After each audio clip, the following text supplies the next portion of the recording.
You just came back from your first sit? Yeah, it's been about 2 or 3 weeks, so I've been adjusting, integrating from it still. Where Yeah, did you sit? Minneapolis. Annapolis. Yeah, yeah, it was definitely amazing. The whole journey for sure, but Okay, we are here now. We there we tapped go. in. Oh man, Beautiful. brother Minister Rise, that's got a nice ring to it, bro. Thank you, brother Minister Rice. You know, my uncle told me he wanted me to be a pastor. I told him no back then, but I seem to be doing a whole lot of preaching on the gram. You know, This is church. right? Awesome, beautiful. Well, I would Yeah. like to know what was the thing that stirred you guys into exploring the Vipassana meditation retreat?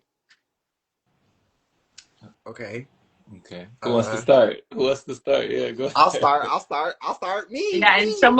someone also asked what a sit is for those of us that don't know. So if you could explain a sit as well. So sit is just like meditation, and so in Vipassana, it's a meditation retreat, and you meditate like very long every day, and so they say you can either sit or serve. And sitting means you're actually attending the course and you're doing the meditation. Serving means you attend the course and you're more so serving the other people who are doing the meditation and who are sitting the meditation. And that's, I'm sure everybody could explain a little different too. And so what got me into it is in 2017 I was real heavy, getting deeper and deeper into meditation and like spirituality and stuff, and my life was evolving and changing. And I had just so happened to, me and my friend Stephen Marcus Relaford, we were in the Bay Area, and somebody had told us about Vipassana, and we was just like, oh, what? And so they told us about the retreat, how it's a meditation retreat, and it's free and donation based, and you just get there, and they gave us a little rundown of the course, and then we just signed up. You know, we just signed up. We didn't know if we would get accepted or not because there was so many people applying, and yeah, we got accepted into the Kelseyville one in 2017, and um, we didn't really know what to expect. I mean, we heard like a rundown of the course, but we didn't know what to expect. And then we went there, and yeah, it was life changing. Like 10 days, really 11 days, but 10 days meditating, silent retreat, in nature. Kelseyville is deep in the woods. There's, like I mentioned earlier, you can hear the frogs early in 4 a.m., the natural frog sounds. And, that's what got me into Vipassana. And then once I went once, I was like hooked. And then, like I said, then Celeste and Jerome, we went in 2022. It feel like just yesterday. It's crazy that it was 2022. It feel like it was just the other. There's no way it's been almost 4 years. It's crazy. And yeah, and then we went again, and yeah, I'm kind of itching to go again now. I'm itching to go, ready to go. But that's me. That's how I got into it. Beautiful, beautiful. Awesome. Celeste? So I actually had a friend that had been attending courses over the years, and it was very like everyone should at least go to one in their life. And the first time she had told me about it, I was just like, wow, no eye contact and no writing, no nothing. And I was like, I don't think I could do that.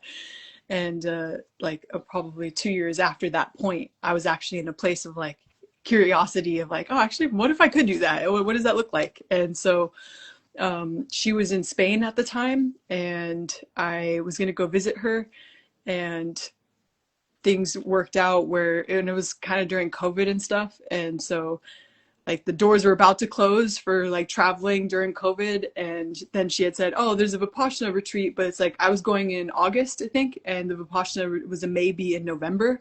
And to me, that was like the push to quit my job and just go to go sit Vipassana. And so I quit my job, and then I went to Spain for, it was like 3 months. You know, you can only go for without a visa for 3 months. So I was like, okay, Vipassana, I'm going to apply, and that's it.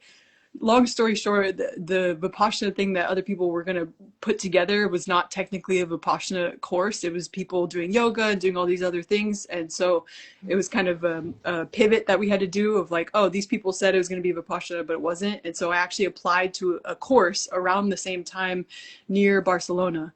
And it was pretty last minute, I guess. And I was on the wait list. So I took a train from the west side of Spain, Galicia, to the east side of Spain near Barcelona, not knowing if I was going to get in. And so I was on the wait list. They let me know, you're first on the wait list. If anyone cancels, then, we'll call you. So, and it was the night before that the course started, and they called me and they're like, someone canceled. And I was like, I'm here, I'm ready, let's go. Wow. And so, yeah, so I went, and yeah, it was life-changing. I had never been in silence like that before. I had probably sat for 30 minutes or an hour before then, and like in preparation for it. And yeah, it just took me to a whole other place, and I stuck with the practice. And then I met Sunrise. I think I saw him for the first time like in line at a vegan truck at Lightning in a Bottle that summer in 2022, and we started connecting where we both had sat one course at that point, and we were like, wait, what? We both sat one course? Like, how cool would it be to go sit together? So we planted the seed and got our exchanged phone numbers or whatever, Instagram or something, and we didn't stay in contact really. Like, we just kept being butterflies. And then like 2 months later, we ran into each other at Long Beach Festival, and he was sitting in the grass with Jerome.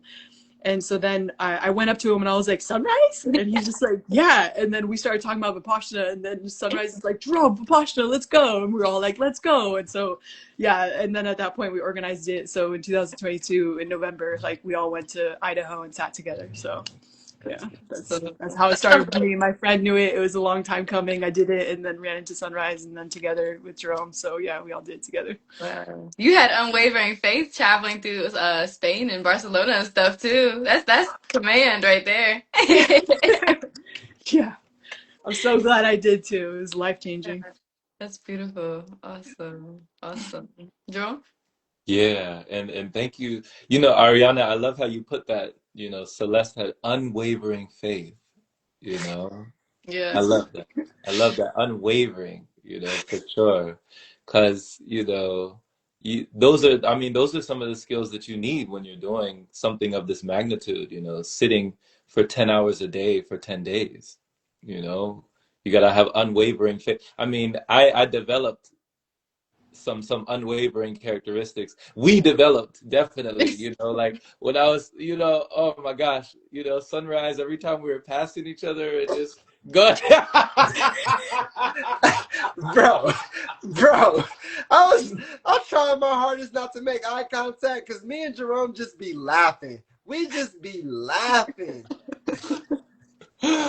Oh man, it was like that was a challenge. That was a challenge. Like there would be times he would get up after a meditation, he would look over, and you just like, you try not to, breach the icon, but it just you could feel like we're going through it, that we're in the trenches. We're in the trenches, To say the least.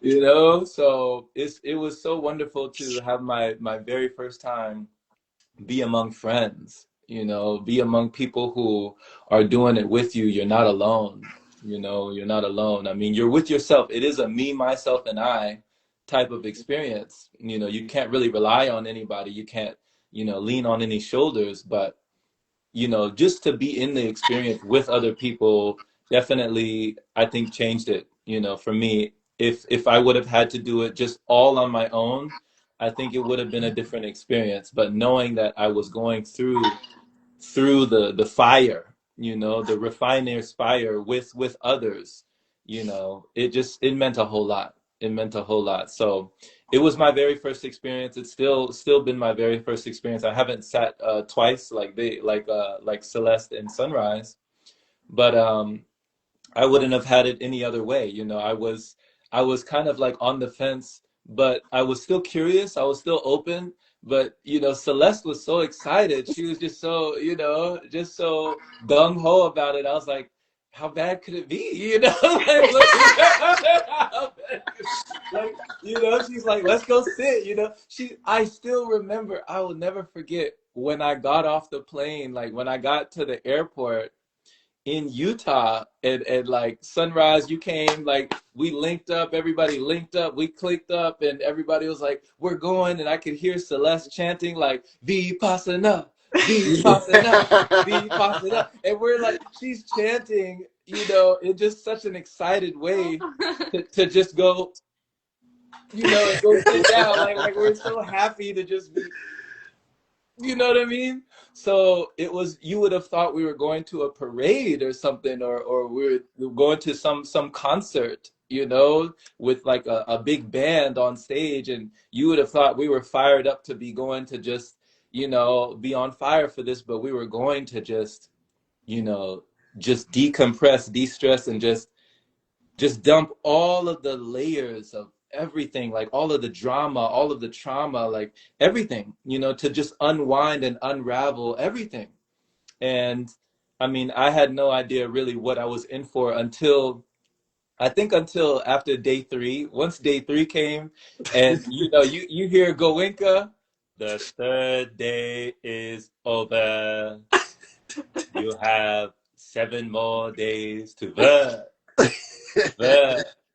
ardently, diligently, vigilantly, continuously, continuously, continuously. Bro, stop. You're throwing us, bro. How are you doing it so good? How are you so good at it? Continuously, like work hard, work. And he just kept drilling in, you know, this perception of this is work. You're gonna be working. You are here to work. And so yeah, I was like, okay, there's no escape. There's no escape. We're in the mountains. It's snowing out here. You can see the snow bunnies running out here. I'm in my sandals. Everybody thought I was crazy, but it was wonderful. It was wonderful. I would have had it any other way.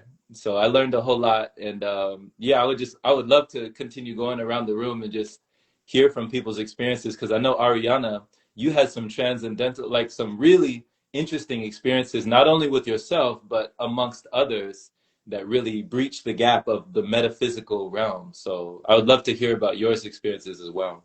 Yeah, so I did go alone, so it was a little different. But well, for one, I just want to say I think it is so powerful because in the day-to-day reality, we don't have the opportunity to really sit in that aspect and to be able to really observe all that is going through our mind on a day-to-day basis, you know, to really observe what it's like to be in your body because we're constantly going. So that was a big thing for me to actually be able to finally just sit. It was so much gratitude and peace to just that, even though, you know, like you're going through the emotional roller coaster, there's uncomfortable things coming up, but just the aspect of me being able to just be, you know, we're human beings, but often we are not just being. We're doing.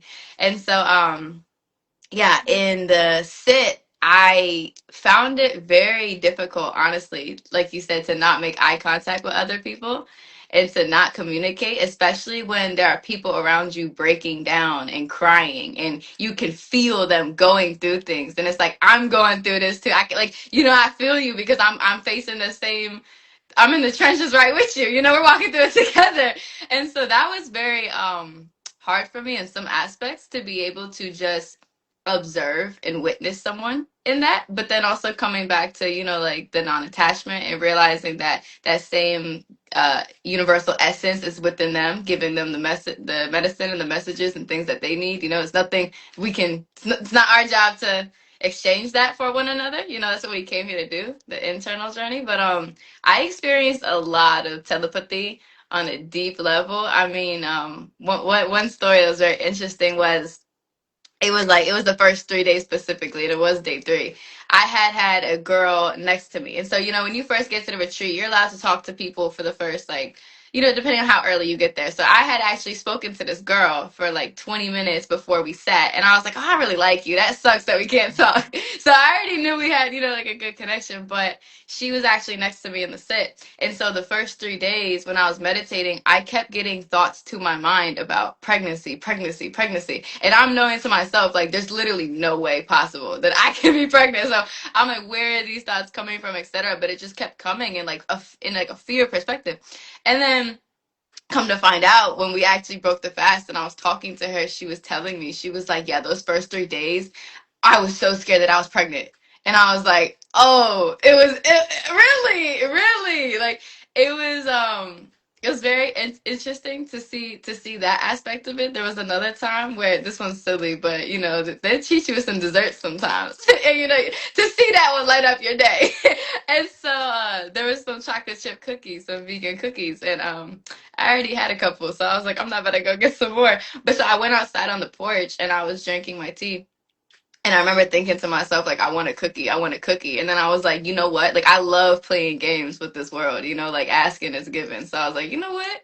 Bring me a cookie. Like, if I'm meant to have a cookie, the cookie's gonna come to me. And this girl that I hadn't spoken to prior or anything, she literally just came out with the napkin, put the cookie down next to me, and walked away. And I was like, okay. So there was many times where that, and I was even trying, honestly, myself not to kind of play around with the telepathy, because same thing. I'm like, okay, I'm here. I'm here to go, within. But it was very, it's natural. It's something that does happen in our day to day. But once again, our minds are very clouded and distracted a lot of the time. And we don't really have the opportunity to like nurture that and invest into that. But yeah, that was a very interesting thing to experience for sure. My gosh. And what wasn't there one more thing with the weight? Oh, yeah. Okay, so there was this one girl. She was so smart. I mean, she came with everything you could think of. Like, she had a weight with her. And, technically, that wasn't, I don't even think that was necessarily allowed, because you're not supposed to bring any personal practices or workout or anything. But I remember one day, she was walking through the woods and I saw her lifting the weight. And this was like maybe day 4, day 5. And I had not moved my body like that in days. And I was like, I would love to touch that weight. Like, I would love to. And so I was like, but I'm not gonna talk to her. Like, that was my one commitment. Like, no matter what, I'm not breaking my fast. I'm not talking to anybody. Like, I'm a certified yapper. Part of the reason I went there was to learn how to, shut up and observe sometimes. So I was like, we're not doing it. But so, boom, same thing. I was like, you know what? I want the weight. Give me the weight. I'm playing with the abilities, bro. She turns around and she rolls the weight towards me, and then she just bows. And I'm like, it was that easy. And so, yeah, multiple different experiences where it just, you see the interconnectedness of all of us and the abilities that we have naturally, but once again, very suppressed. Yeah. Yeah, yeah. Wow, that's powerful. It's funny you said certified yapper, because that was one of my concerns my first time, because I'm a certified yapper too. Gold, platinum. I'm a platinum gold, 2 times yapper, just nonstop. You feel me? And I was like, how am I going? I was more worried about the talking in my first time than the meditating. I'm like, I'm gonna be able to get through the meditating. I'm like, but no talking. You know what I mean? But yeah, no, that's very powerful. I've also felt like I felt connected to a lot of people's energies during the practice and stuff. And yeah, that's very, very powerful. And I'm like, they gave y'all cookies? When did they give you? You got a cookie? I was Yeah, like, Yeah. I'm like, where were these? I'm like, where was our cookie? I'm telling you, like the food they served, I was actually very surprised. I mean, there were multiple different options daily, and every other day they made us desserts. There was vegan cookies, there was vegan chocolate cake. There was some type of tropical dessert I'd never even heard of before. Like, we had an overflow and abundance of options, which I thought was so just beautiful. Like I said, because everyone there is serving, they're not getting paid for it. It's coming from a genuine place of, I feel this good. I would love for you to feel this good. Like, I know how powerful this is. I want you to taste it too, So that even the energy and the vibration and the frequency that is going into it, that is being served from it, is very beautiful. Wow. Wow. Oh man. While we were speaking, Nita has been asking some questions over here. She had one question, Nita. Shout out to Nita. She said, "Do you think people can see benefits like this from solitary confinement?" I think you can, but it's different because the way of the intention and the curation.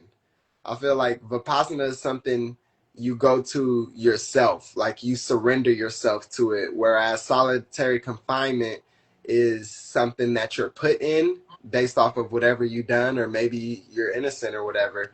And I think those intentions kind of shift the experience, but nonetheless, if you're in solitary confinement and you're meditating doing the work, I do think you can see the same benefits because you are kind of like confined from it's kind of parallel, you know, you're kind of confined away from society, no phones, no nothing. You don't really know what day it is. You only know like what time it is and how many days you've been doing it. And so I think it's kind of similar but different based off of the curation of the confinement. Yeah. I'd love to know if we could go around and say what was one of the biggest realizations or breakthroughs or just those profound moments that brought a lot of wisdom that stuck heavy within you guys, if we want to go around and share. Yeah. Celeste? I'd like to add one more thing about the solitary confinement is I agree with Sunrise when it comes to intention. It's almost like punishment versus purpose. Yeah. And the whole vibe of like having people serve you coming from such a loving place versus like solitary confinement of people like serving them like food that's not really food, and that's a whole other vibe and you can feel it. And I want to say that Goenka actually set up programs for people in prisons to practice Vipassana. So Yeah. like if you look, once you sit a Vipassana course, you get access to a portal that has all of these documentaries and talks and meditations and stuff and so on. There's plenty of documentaries of different prisons that they've gone to and have done Vipassana, and they have interviews with people that were imprisoned that experienced Vipassana and had a whole other transformation. So shout out to Goenka for giving that like option to people that were being treated, you know, poorly. So yeah, yeah, so much respect for spreading that specifically to those places. Yeah. So a takeaway for me, my first sit, I think, was more so, like you said, like the first time I ever really stopped and like actually was just being. And for me, that first one was like, wow, I am my dream life partner. Like I actually got to feel that within myself of like, wow, I love myself. Like that's who I am. Like when no one's watching and when I'm not performing and and it's just me, like, wow, there she is. And I had this new element of self-love for myself. And then the second sit was way more challenging. I feel like the first sit was a high off of the wow, I love myself, and that's what kind of became my main focus, and it was just so new and exciting. But the second sit was really like focusing on the technique. It's like I already knew, like I already had the high in the first round, and then the second one was like, okay, now what? Like here we go again. And I was every time my brain would want to go to all the things that I want to do, all my dreams, because now I have space and I love myself. It's like I would come back and practice the technique and all this stuff came up and it was just like, whoa, this is so like challenging and also beautiful. So the second sit was pretty challenging in that sense, but it was helpful to actually focus on the technique more, and it was beneficial in a lot of ways. And then serving, I thought that serving was going to be less transformational for whatever reason, what I was thinking at that time, because as a server you're only sitting, and this is granted there's enough servers for it to be able to be possible, but servers are only sitting 2 to 3 times a day, so 2 or 3 hours, versus people who are sitting, they're sitting 10 hours a day, just 1 hour break, 1 hour break, 1 hour lunch, and then sit again and then break. So but serving, like you're cooking the food and you're cleaning, and then you go for the Dhamma sit, and then you come back, and then it's preparation, and then cook and clean, and even during discourse when you're learning the technique or whatever, like you have the option to go there, or if there's stuff to do then you stay, and the servers will rotate if there's enough things that are getting done with how many servers there are. So with that serving experience. It was completely different than sitting, but I want to say that it was just as transformational. Like giving back to people, knowing I had already sat and I had known what it was like to sit, to give that to other people, and then talk to them afterwards and see them and their little glow, and then be so grateful that like we had created that space for them to that like safety, that love, like in the food and everything. They were just so grateful, and to be able to give that service was, oh, like as someone had told me previously, they're like, you don't understand Vipassana until you serve. And in my mind, I was like, oh, okay, yeah, sure, whatever. But when I served, I was like, oh, I see what you mean. This is like the full circle part of it. And so like I told myself, I'm like, yo, from now on, if I ever, it can't just be a sit, sit, sit, sit, sit. It's got to be a sit, sit, serve, sit, sit, serve. Like I love serving. So that was my highlights for each time that I went to a center. Yeah. Yeah, So, like he said, filling up the buckets. It fills up a different bucket. Beautiful. Yeah. So for me, on just to answer another question, since we're talking about the server, Nita said, do people normally hand you food items, or are they supposed to keep to themselves? The food items are placed by the servers, and you just go and get your food, and everybody's kind of just, we're all knowing we're not supposed to communicate. So the servers, they provide, and yeah, shout out to the servers, because the food is phenomenal. The tea, the snacks, like it's very high quality food, and it's very like you could feel the love and the intention. So yeah, that's how the food is served. But for me, it was so like one of my biggest takeaways, or like, you know, aha moments, or, you know, epiphanies, was during my first sit. And it was basically realizing at a very deep internal level how pain is attached to experience, and how stored trauma and emotion comes up as pain within the body, right? And so this kind of touches on the other question too, when they say, can you elaborate on technique? You can't, you just got to go, but you kind of can. And so like they have you meditate, and you're like constantly scanning your body. And so during my first sit, when Gawinka was telling us to observe the pains, the literal physical pains that come up during meditation, like not emotional, but like the literal, oh, my back, my knee, my, you know, because there's pains that's coming up while you're meditating. And there's like, and I remember my first sit, I was really working on like observing the pain and not identifying with the pain. And when you observe the pain, you see how the pain arises, it reaches a plateau. And if you don't identify with it and you just observe it, it goes through this process. I don't want to say quicker, but in a quicker way than if you're like, ow, my leg is hurting, and why am I feeling this? And you're attaching yourself to the pain. And so it was challenging for me to like observe it without attaching at first during my first sit. But then when I started being able to do it a lot more and a lot easier, of just observing the pain and not attaching myself to it, I found that every time some sort of pain would come up, and I would just observe it, once it would like dissipate, because it kind of like dissipates, it like disperses after a while. I realized that once the pain would come up and start to like, between that process of reaching its plateau and dissipating, I would have a flashback of an experience, right? An experience that either I remember and it's at the top of my head, or an experience that I didn't even know I completely never thought about in years. And so I started to realize how, oh, my bad. But I started to realize how, oh, these experiences that we have store in our body if we don't release the emotion, and they literally come up as pain. And like, and for an example, I always say this because it's so simple, but it was such a memorable thing for me during my first sit. I remember I had this pain in my leg and I was just observing and it started to like come up really hard and I'm like it was starting to challenge like to not attach to it, but I still stayed there and then it dissipated. But it dissipated. I had this right after I had this flashback when I was like in first grade and like Mm.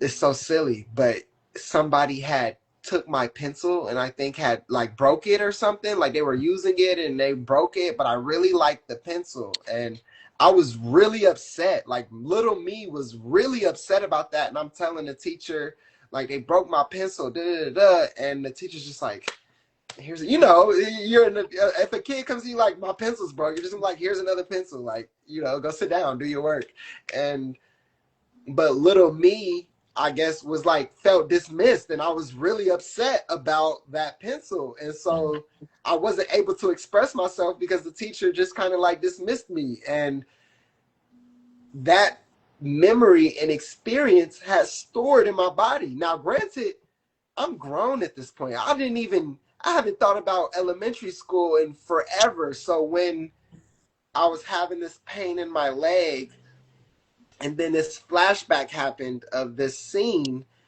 and I'm just like observing and then I'm just like, oh, it's that's it's okay, like I'm telling myself like little me like it's okay, bro, like you're good, and then the pain dissipated from my leg.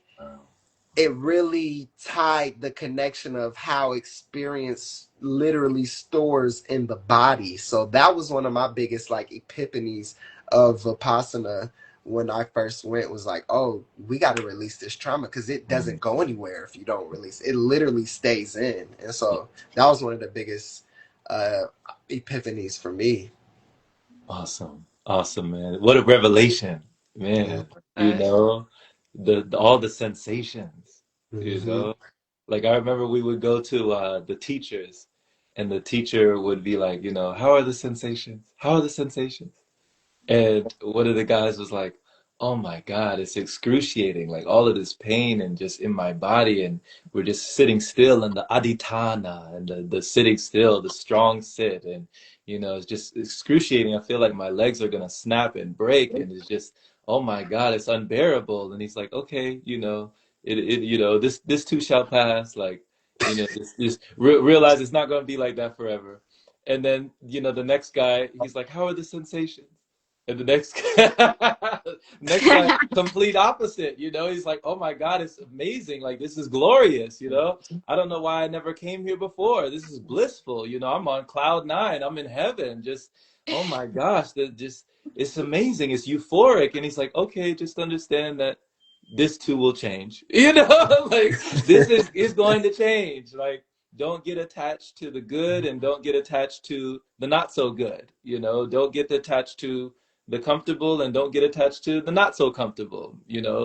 Don't get attached, and just remaining detached was just such a practice, and I mean, for me, some of the revelations definitely was that the this too shall pass, the impermanence nature, the understanding that even if it got to that peak level, that plateau, that you know it eventually it does pass away. Like if you just stick with it, if you just sit in it and you don't, like you said, Sunrise, don't identify with it, don't go through the rigmarole of like, oh my gosh, why is this like this, and why is this way, and you just allow it to pass like a cloud in the sky, or Mm-hmm. like a bird flying by. It doesn't have to, you don't have to let it make a nest on your head. You can let the bird fly by instead, and so what, Celeste? He got bars. He spit. You throw in the always spit. rhymes, You no got. big deal. It's typical Jerome. I'm listening. I'm listening too. Typical, I like where you typical. going, bro. You cooking. You cooking. No. But oh, speaking of cooking, it's interesting because the whole time I was fasting during and the guidelines strictly said No. no fasting, right?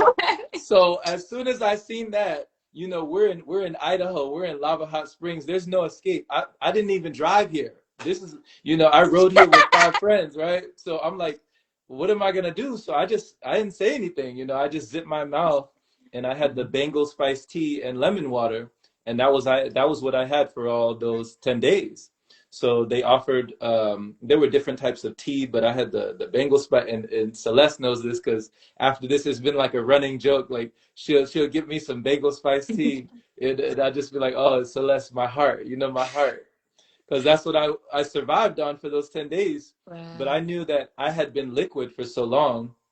If you know, if Sunrise and Celeste were to start fasting during that, it would have been tougher on them. But if I was to stop fasting, it would have been tougher on me. You know, I Right. wouldn't have made it if I had started eating food. I wouldn't have made it through that experience because I had been already liquid for so long. So it just didn't make any sense to start now.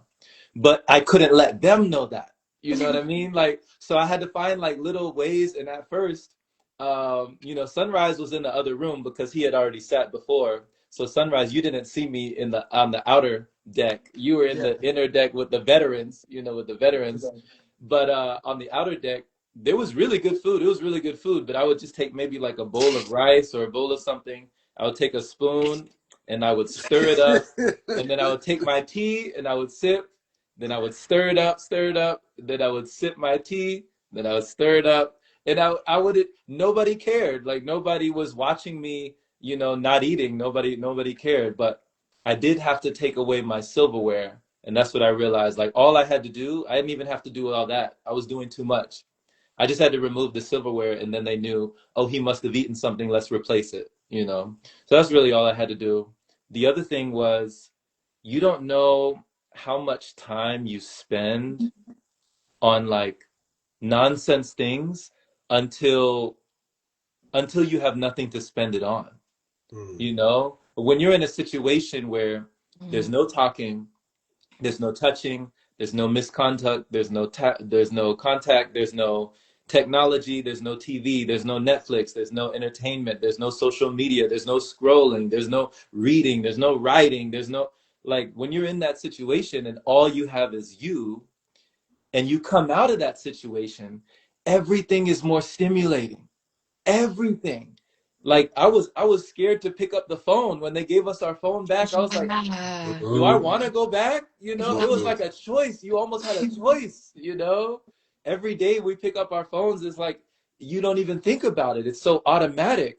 But when you step out of a 10-day sit, you're like, oh my God, this was so automatic. Like this is unnatural. This is not natural, you know?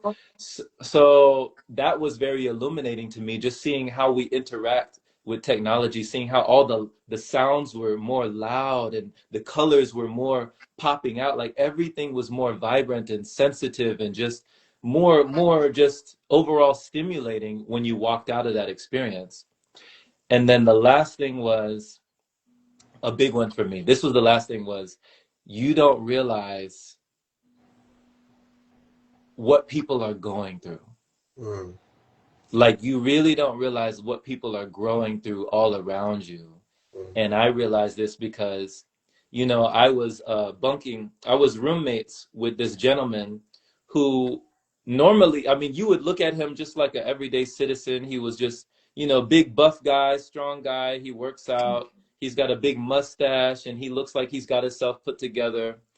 And I mean, we went through the whole sit silent next to each other in our beds in the dormitory. And then afterwards, it almost felt like we knew each other, even though we introduced each other after it was all over and we could talk again. But during those days, uh, even though we weren't supposed to journal, he was journaling, and I wasn't going to tell anybody. Like, I'm not going to tell anybody. Like, let him, you know, work through whatever he needs to work through. But curiosity did get the better of me. Right? So I just kind of wanted to know, like, where is his head at? Where is his mind at? So I did take a little, you know, I took a little peek, and I just I just noticed, I Ah, just like that boy. realized that you have no idea what people are going through. Like this guy seemed like, you know, he seemed so stable, you know, from the outside looking in. But just without revealing all the stuff that was in his journal, his mind was like a maelstrom, like a hurricane. every day he was wondering, like, why am I this way? Why am I like this? Why can't I just be normal? You know, like, why can't things just be normal? Like, why does it have to be like this? Like, I'm so screwed up, I'm so effed up, you know, and you would never know it. You know, on the outside he was just a regular guy. So that gave me so much more compassion and so much more empathy, and just so much, just more grace, you know, not only for yourself but to everyone else who you have no idea are growing through so many things, that they're just trying to put one foot in front of the other and make it to the next day, you know, make it to the next day. So that was a revelation for me, for sure.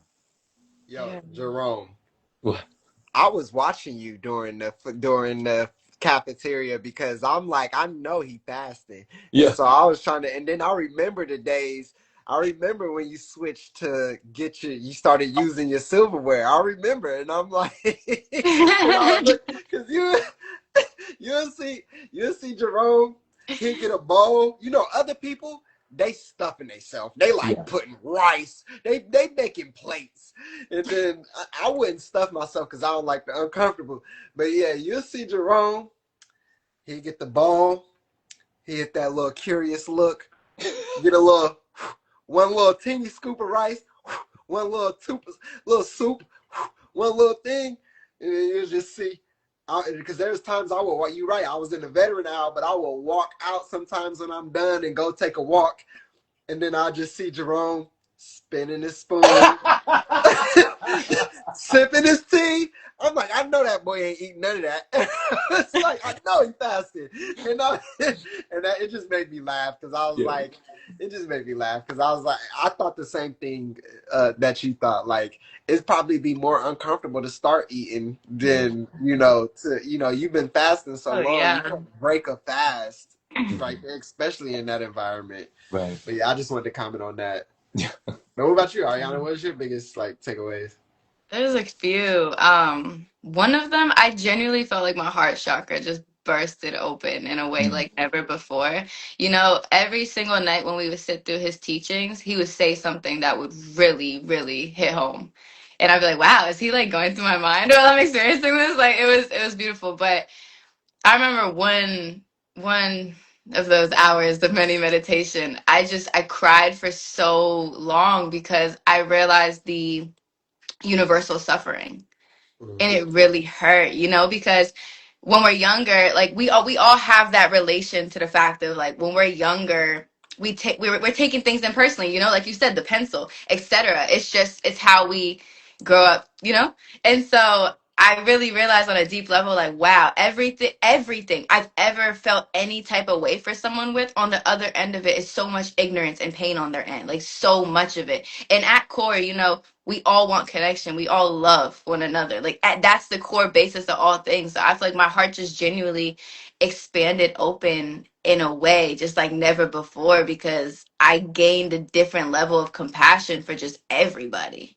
Mm-hmm. Just seeing the ignorance, you know, even my own, you know, sitting there for that long, you start to see what was driving the act of some of your decisions in certain times, and it's like, wow, like even just the such strong attachment and identification to the persona, you know, switching from the observing state to the reacting state, just observing how many times, not like I said, not only myself but others, we've reacted onto one another and just caused that pain, caused that throw up. And you know, he even said as an example, you know, someone came to Buddha trying to yell at him, trying to argue with him, and Buddha's just sitting there calm, sitting there with compassion. And he's like, why don't you care? And Buddha's like, well, if I give you a gift, if you give me a gift and I don't take it, who does it belong to? It still belongs to you. And I've heard that, like I've read that before, but to hear him say that and just be in that midst of that deep transformation of the silence and stuff, once again, it just hit very differently. And so I'm like, wow, a lot of the stuff that we're carrying is just, it's not ours. It never was, but we internalized it so much because even just the attachment to the I, and just forgetting, like, and that's the whole, it's beautiful, like, you know, it's the whole journey that we're on, is just constantly coming back to the remembrance of we're just observing, like we are observing this is not all that is, I'm not just this, you know. And so experiencing the observing state in a deeper level, and just like you said with the pain, I found myself accepting impermanence over and over and over again. I mean, that was like a daily thing I had to come to, and just in every single aspect of realizing, another thing they said is the root cause to all addiction. It's not the external thing. It never was. It's our addiction to craving or our addiction to the aversion. And so, even once again, going through a life review, trying to bring my mind back to the present, but I'm like, wow, it's all about sensation. If we can just work with the sensations of the body and understand that we're just observing, it shall pass, just as everything, walking through nature every single day. That's all you could do, right? That's all you could do on your break. So I'm looking at nature in a different perspective as well. Everything is resetting. So I'm just witnessing the trees. I'm witnessing the branches. I'm witnessing all these things that I'm like, it surrounds us everywhere all the time. It's our clinging to everything, to even the aspect of like life. So that was very profound. And then I remember one day just sitting drinking tea on the front steps, and I'm witnessing the world in front of me, and I don't it's hard to even put into words what you describe, but I genuinely felt like I was walking through the veil, like looking down at my physical body, but also like observing the fact that I'm in it. And so once again, on a deep level, I'm sitting here realizing through not talking how much we just blur out stuff for no reason. Like whatever comes to our mind, we're just speaking it. We're just to fill space and silence. When in reality, nothing is ever silent, and that's one of the most beautiful things. The ability to hear that receptive connection from the higher aspect of you, from all that is very clear when you get in that silence. And so when I was sitting there observing the nature in front of me, I'm like, wow, every single day, all the thoughts that come up, how they're just coming from the past or ideas of the future. Like the fact that our mind will just try to take us everywhere but here. And like I said, the subconscious is over 90% of our thoughts. So it made me look at reality so different, because when you're able to yoke yourself into a level of presence, I feel like you're actually living versus most of the time on a day-to-day basis, how much are we really living in the now? Because we just get so lost in the thoughts about the present, or like, oh, where am I going? The goal I'm trying to achieve, all these things. And so to be in that level of presence was something I never experienced before, honestly. And it was very like the interconnectedness. It was very, like I said, it genuinely felt like almost like an out of body experience, just literally feeling and seeing all things existing simultaneously. Because even the concept of time, there was something that happened. I'm not gonna lie, I was scared, y'all. So I remember, like, right before I went in, my mom had called me and she was like, "Oh yeah, by the way, the government's shutting down." I'm like, "Okay, cool." I'm like, kudos, like 10 days of meditation. I go, whatever that means, right? Like, I'm on my last 5 minutes on my phone, like, okay, cool, bye, whatever. So day 5, we're sitting in a meditation, and this was one of like the 2-3 hour ones, like an hour and a half in, maybe, who knows? We couldn't foresee the concept of the time, right? There's alarms that are going off, mind you. It's like purge sound alarms. I've never heard that in my life, right? I open my eyes so quick, nobody's moving. And I'm like, oh, y'all got that. Like, I'm out of here, right? I got up out of the meditation hall so quick, and I ran to go grab a jacket, and I found the volunteer that, like, the volunteer that takes care of all the women and all the men. And I was like, yo, like, we gotta go. Like, what's going on? Like, we need our phones. Like, she's like, oh, that's just the monthly alarm sound check we do. And I'm like, they don't do this where I'm from. And mind you, there was another girl from Ukraine there, same thing. She's shaking on the floor, freaking out. Like, we really thought that there was some type of, like, purge or something crazy going on. And so that was definitely really interesting. Whoa, Ariana, remind people where you from, because you said they don't do this where I'm from. Well, I'm from California, but I live in Maryland, and they don't do that. I've never in my life, I've never heard that. And so, but what that taught me once again. I felt so silly after she said that to me. I went and sat back down. I did my breathing, and I was like, look at you. You didn't want to accept the impermanence. Because even if it was, what are you going to do? Like, what? It's just what it is. It's just what it is. Like, what? So I'm like, oh, I was clinging to whatever idea of, like, just the practice was continuously teaching me within itself the whole time. But just accepting, like I said, and I feel like it's a lifelong practice, because it's, for example, things like children or like your mother. It's like, it's a lifelong practice for you to be able to accept that everything is impermanent, and constantly observe yourself, like genuinely, minute by minute. Like, am I clinging to this? Am I trying to run from this? It's a lifelong, I feel like, integration, honestly. Yeah, I Mm, love that. I love that man. tremendous. Yeah, yeah, yeah. And I Yeah. love how you said, Ariana, like, what are you gonna do? Even if it is, what are you gonna do?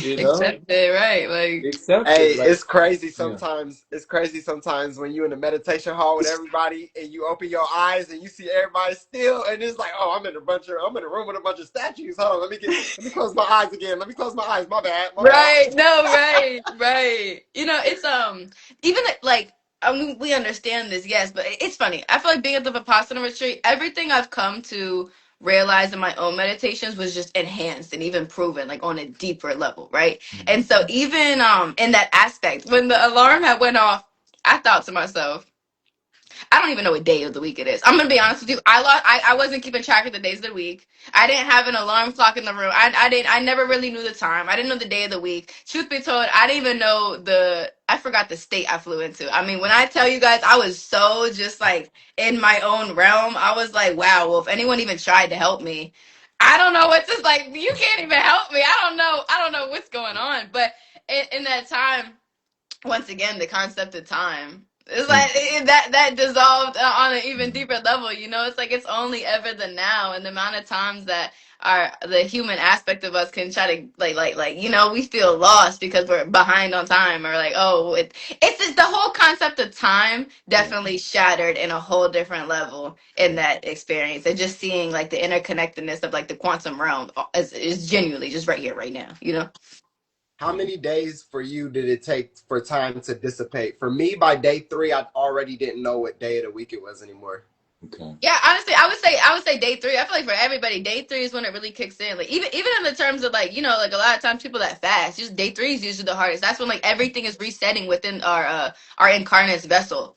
So I feel like day three is when things really start to hit everybody on that deep level, and you realize like, wow, I'm here for what, 8 more days, seven, 8 more days. I mean, there's no going back now. No, even he said to walk away from a Vipassana retreat would do more damage, because you already started the surgery in your mind. You already Mm. opened the wounds. You already opened yourself up for all that childhood trauma, all those deep memories, all that pain in the body to come up. To walk away would be doing yourself more disservice, because now you don't know how to finish the surgery. You don't Mm. know how to operate on yourself. You don't know how to navigate yourself through the blood that is coming out. Mm. What an Mm. analogy.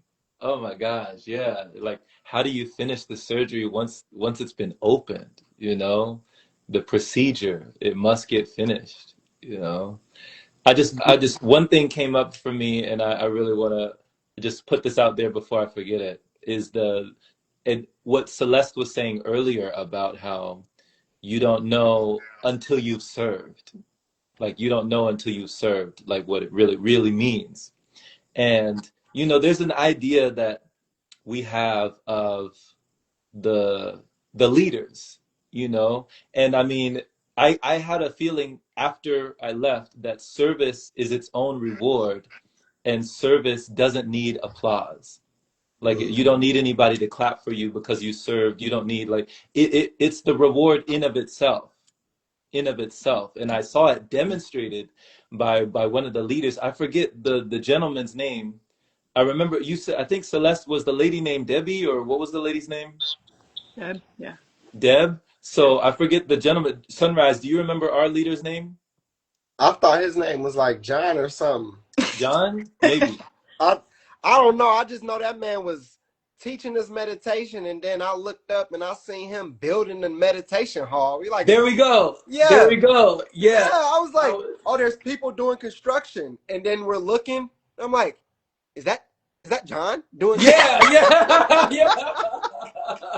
That's Is he exactly. building the meditation hall? Yes, That's that's funny. exactly what I was gonna say. So John, yeah. So John was what was our leader on the male side, on the male side, and Deb was on the female side. And these two, they're veterans. They're sitting in aditana, like they're not moving, and they're sitting on the smallest, the like tiniest little. There's no cushions and extra pillows and extra pillows and extra pillows and extra pillows. Like how people were stuffing. You remember, sir? You remember how people were just like, boom, boom. Some people had a whole system of Making pillows. Like, thrones. yeah, they would like bring it in like a gang of pillows. They would put this on one side. They would put this on the other side. Then they make sure this side the foundation. Then With they blankets. pack the pillows down. Uh, Then sit out like, okay, yes, I got it. But the leaders were just sitting on the most thin little layer, right? And they're sitting for hours, hours, right? So one of these times, you get it in your head sometimes, you get a concept in your mind, like a judgment. Oh, he's going outside, right before we all go outside, because I guess he's going to his dormitory or his room, the staff room, to get warm and cozy before the next meditation. He's probably going over there to get warm and cozy before we come back out here. It's cold outside, it's freezing, it's snowing outside, right? So I got something in my mind of him walking out several times, like right before it's finished sometime. And then just like Sunrise said, one day I was just in the dormitory and I was walking around just pacing and just waiting for the next bell to ring for the next Dhamma meditation. And they're building a new section. They're building a whole new building for another meditation building. And I see one of the workers on top, and I'm just looking at one of the workers that are on top of this roof, and it's slick. Like there's ice, and they're shoveling ice off the roof, and they could slip and fall at any time. And I'm like, dang, we're over here meditating, but man, I wouldn't want to be that guy. Whoever that guy is, I wouldn't want to be him over there on top of the roof shoveling snow off the top, right? And then just like Sunrise said, like I was like, wait a minute. Like hold on. Is that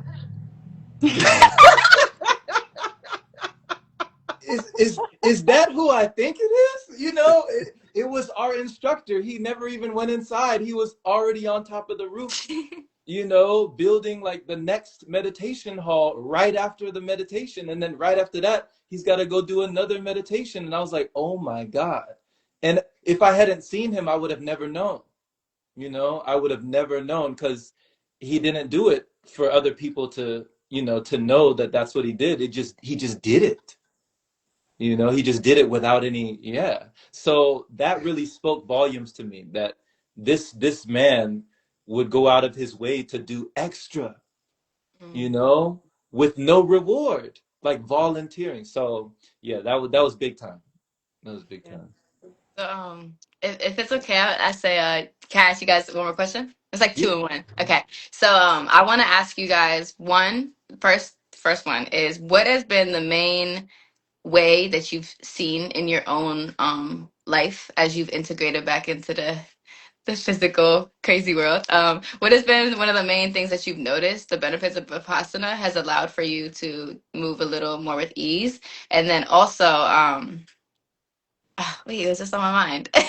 Yeah. Oh, and then yeah, meditation itself, just the aspect of meditation. Why do you think it is so important based off of what, like I said, your own experience with it and the integration of it? So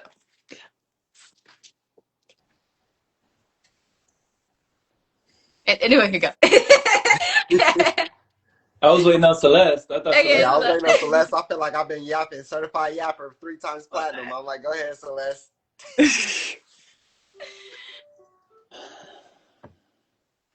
Can you repeat the question one more time? yeah, of course, of course. So since coming back from Vipassana specifically, through the practice of Vipassana and everything that was experienced in your two sits, what has been one of the main ways that you've seen Vipassana continuing to play out in your own life? Because, life is a moving meditation.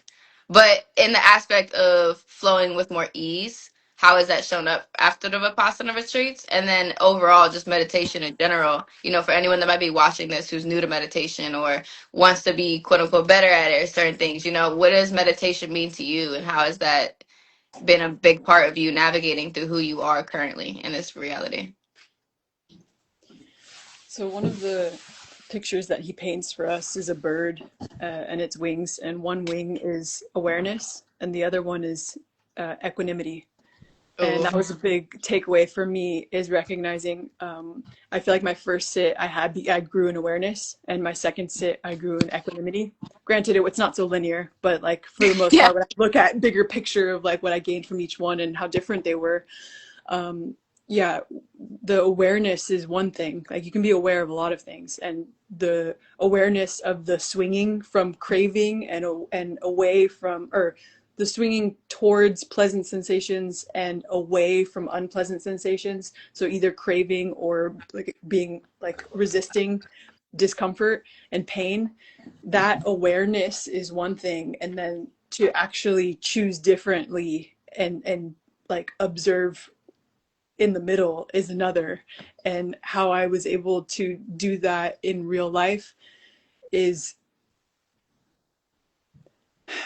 being okay with watching myself not be equanimous. Like that is, I think, is the most challenging part that I am still learning how to integrate, even after having sat and gone to this Dhamma centers 3 times, is yeah, learning how to not beat myself up when I am still swinging. It's like yeah, that's part of human life. And I've resisted that so much, because when I went to Vipassana and I experienced the like ultimate centeredness, it was like this like taste of God almost. And so then I got really excited and attached to that. And then when I left and I started swinging again, I was like, but, and I almost used it as a way to beat myself up. But for me, just even having that awareness of it was the takeaway of like recognizing that spectrum, and that even just that process in general was the takeaway. And for people that maybe have never meditated and are looking to get in Vipassana, I would say one, practice Vipassana in small doses. Like Vipassana is like a marathon. Like, yeah, there are people that can jump into the marathon and be fine. Like, yes. And also, if you've never meditated in your life and you have some unresolved trauma or you're grieving, and then you go into the marathon, it might be more hurtful than helpful. And coming from someone who's like went through a lot of things and like sat with a lot of stuff and then had to deal with it after, it was like really challenging. And I'm grateful for the experience, but also just like be aware that it is a marathon, and there are like a lot of benefits to sitting with yourself in regards to growing in that awareness and that equanimity. And I recommend it for at least once in your life at some point. And also be careful with using meditation as a way to hide or avoid. Like Mm. it can be so like calming and regulating, when in reality maybe it's time to feel the pain instead of regulate yourself and stay in a calm state. And it's like sometimes we need to feel this stuff and let it pass us through us. And so finding that balance between like actually doing the technique. The technique is to observe it, you know, not just to sit and let your mind go elsewhere or whatever. It's like to scan. So like follow the technique. And that's a lot easier said than done sometimes, and easier to do, I think, when like in a 10-day course, is to yeah. like have the instruction and have a group of people to doing it with you.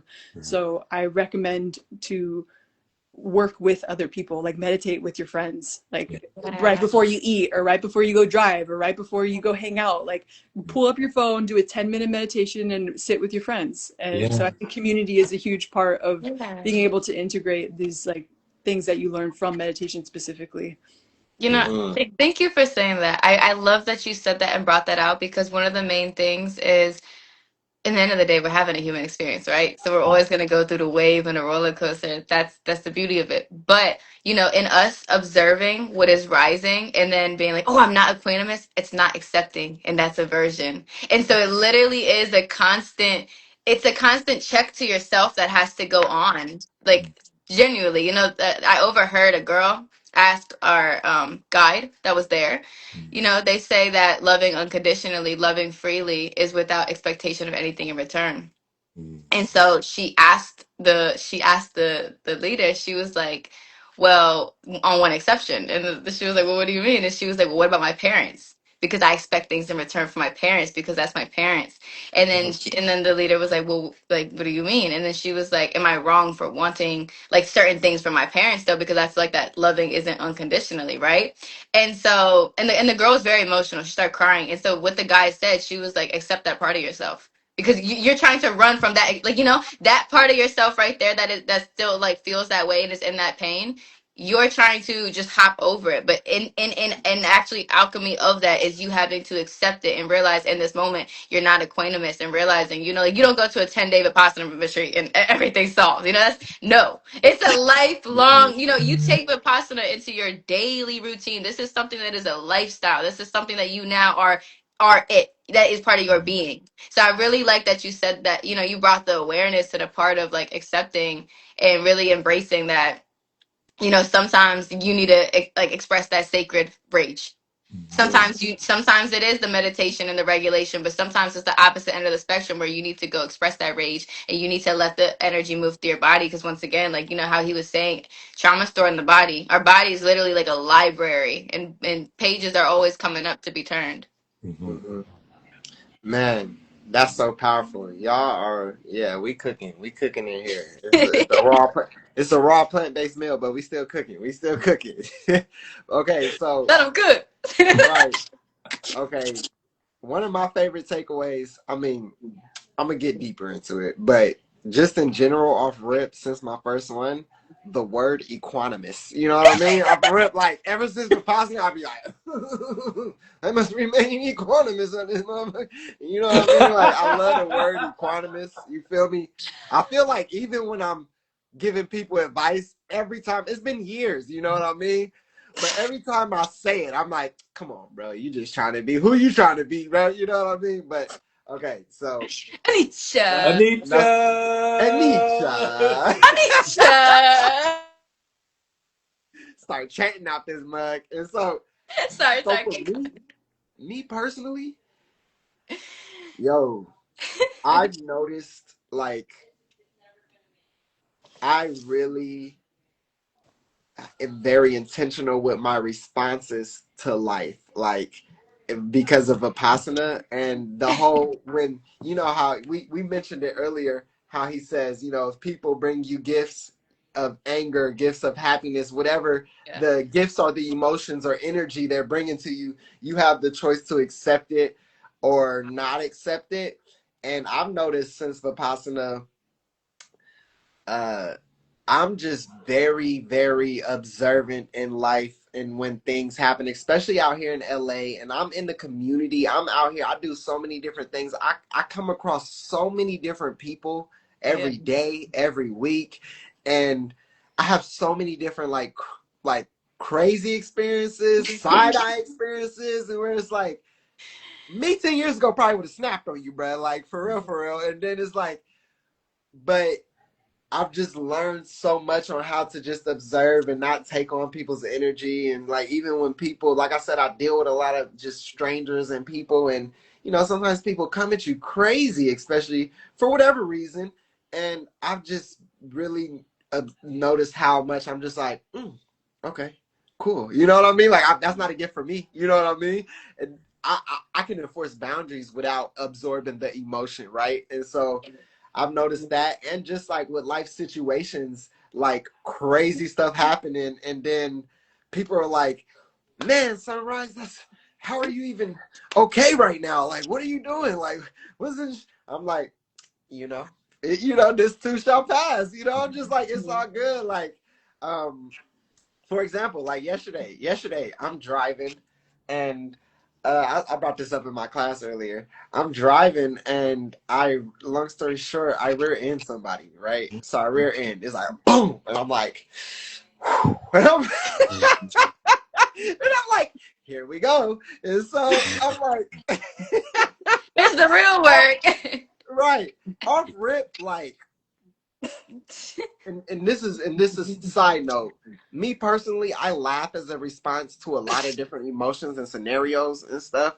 And so off rip, as soon as I hit him, I'm like, oh, and then I feel a smirk coming on, and I'm like, no, no, no, be serious, be serious. And I'm like, okay, got out, and I'm like, but still emotionally, I didn't sway at all. Like it was an accident, but I was still like, it was as if nothing happened. And so I'm just like, let's just do the routine, you know, the ID, insurance exchange, and so I'm doing it, and the guy, and I feel like that energy also helped the interaction, because the guy got out. He's like, "What are you doing, man?" And I'm like, "I was digging an eye booger out," and I looked up and looked down and tried to slam the brakes. They just, it just didn't happen, man. I don't even got an excuse. It's my fault, you know. I have no excuse. It sounds silly. Let's It just just exchange. happened. Yeah, and then I noticed his energy kind of like calmed down a little bit, because I was just like, yeah, bro, you know, yell at me if you want. You know, you got your nice BMW I just crashed into. You know, get it out. You know, but he didn't trip. He didn't trip at all. We're doing the whole thing, and I just was, during that experience too.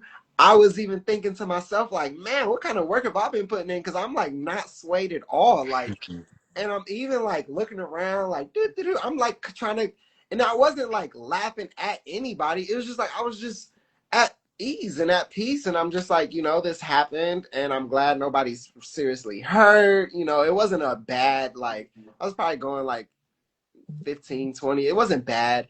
And we exchanged information, and I don't know if you guys know, there's a trend online where uh people drive past car accidents that like are in places that are like blocking the road. You know how car accidents are. They just cause a blockage, right? And there's a trend online where people drive past car accidents and then they scream out the window, "You can't park here." And it's just a trend. People, I don't know. The cars just be in the weirdest positions, and they be like, "You can't park here." And so we're driving, we're in the middle of Sunset Boulevard. He's calling the police and stuff, and the police are like, "We're not coming." And I'm over here trying not to laugh, because I'm like, why am I laughing? Why do I feel like, why am I trying to laugh? I'm trying to be serious for this, you know. And then somebody drives by like, "You guys can't park here." And then I'm like, I just start cracking up, and I'm like, oh, we're getting trolled now. We're on the internet getting trolled, and I'm like, um, I was just like, my inner balance and inner peace wasn't swayed at all. And it's a situation to where like it can break you down, it can freak you out. You're like, oh no. And Survival. yeah, and I notice I have that type of response to life. Like, serious stuff is happening. I could have just, like specifically that year when we went to Vipassana, it was a extremely tough year. You know, I had broken up with an ex for a long time. I had to cut off one of my best friends. I got robbed. I got scammed. Like, just so much stuff has happened, and that year specifically, and it just is like, I just was find myself at the, like, this emoji, like, you know what I mean, just like, and people are like, "Are you good? Are you all right? What are you doing?" I'm like, this is crazy, but I don't have any other response. I don't want to, like, I don't have any anger right now. I don't have any, it's shitty. I got to figure some stuff out, but like, I'm just here, man. This is going to pass. This is a lesson. It's a blessing. There's something that I'm supposed to get through this. And so I felt like my response to life has drastically changed because of Vipassana. Like, yeah, yeah. For sure, for sure. Man, I love that, man. Equanimity, bro. Equanimity. That's the word. That's the word, Mm-hmm. man. Mm-hmm. Yeah. It's so simple, but it's not easy. Mm-mm. But it Mm-mm. is simple. But it is simple. You Mm-hmm. know, I definitely and thank you for these reflections. Thank you for these connections, because through your reflections, you're also helping me process as well, and just understand all the situations where I could have blown up and things could have gone out of proportion, and but you remain equanimous, and it serves you more in that situation. You don't escalate. It doesn't escalate to something that would even be worse, if you were to fall into despair and worry, or if you were to go into just the heights of like blowing things out of proportion. But to stay in the center, to stay in your center. I love how the guy, you know, he calmed down. You know, he could have got angry and you just let him, you know, get out what you need to get out, and he just, you know, he started to simmer down because you simmered down. You were already simmered down, you know.